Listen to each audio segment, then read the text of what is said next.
Selamat sore Bapak Ibu, saudara-saudara yang terkasih dalam Tuhan kita Yesus Kristus.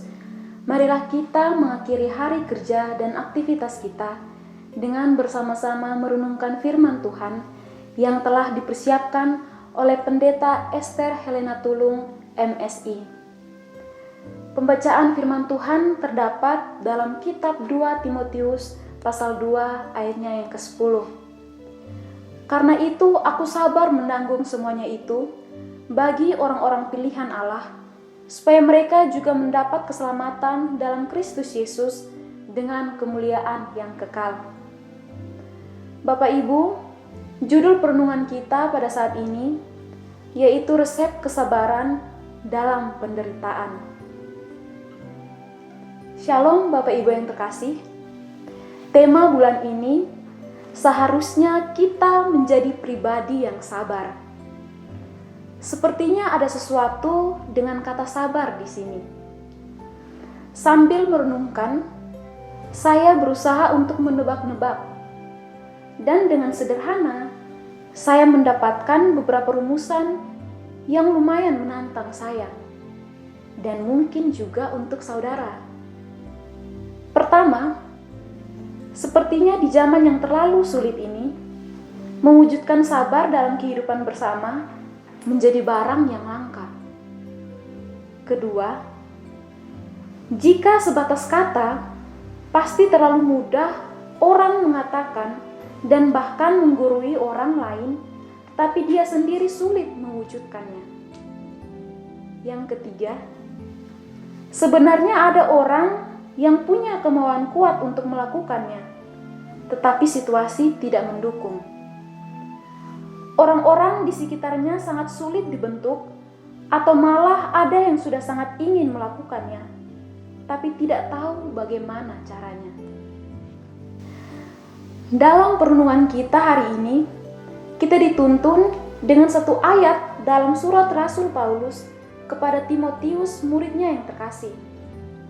Saya ingin mengajak saudara-saudari sekalian untuk membaca satu bagian utuh dari ayat ini, mulai dari ayat 1 sampai 13. Karena ketika kita bisa membaca satu bagian full ini, kita akan menemukan resep jitu yang diberikan oleh sang rasul kepada muridnya. Resep yang diresapi sendiri oleh Rasul Paulus ketika ia menjalani tugas panggilannya. Menyampaikan kabar baik kepada orang-orang pilihan Allah supaya mereka diselamatkan. Resep yang sederhana yang tidak jauh dari kehidupan kita. Timotius dan kita disuruh untuk melihat dan belajar dari prajurit, olahragawan, dan petani. Mengapa demikian? Karena ketiga contoh ini bisa memberikan kepada kita banyak gambaran tentang proses penyabaran diri dalam penderitaan. Dengan belajar dari prajurit, olahragawan, dan juga petani, kita semua sebenarnya dihantar untuk berjuang, bertanding, dan bekerja keras. Kesabaran harus diperjuangkan, tidak bisa tidak. Karena setiap orang berhadapan dengan kenyataan hidup yang keras, penuh penderitaan, dan banyak hal yang bisa terjadi tanpa kita sadari sebelumnya. Atau sesuatu bisa saja terjadi dan terlalu berat untuk ditanggungkan kepada kita. Bapak, Ibu, Saudara yang saya kasihi, kata kesabaran bukan hanya sebagai slogan hampa yang tak bermakna. Kesabaran adalah bagian dari buah nyata atas kesetiaan kita mengikuti Kristus. Yesus sudah melakukannya dan taat sampai mati.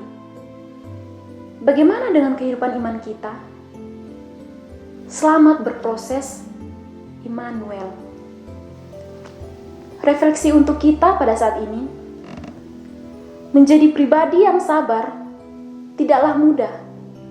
Selalu belajar dari hal-hal yang sederhana yang ada di sekitar kita. tekun dengan firman Tuhan, maka dalam cara Tuhan yang ajaib akan menyempurnakan segala proses kita menjadi kemuliaan bagi nama Tuhan. Mari kita berdoa. Tuhan Yesus yang baik, kami bersyukur untuk setiap firman yang telah Tuhan beritakan untuk kami.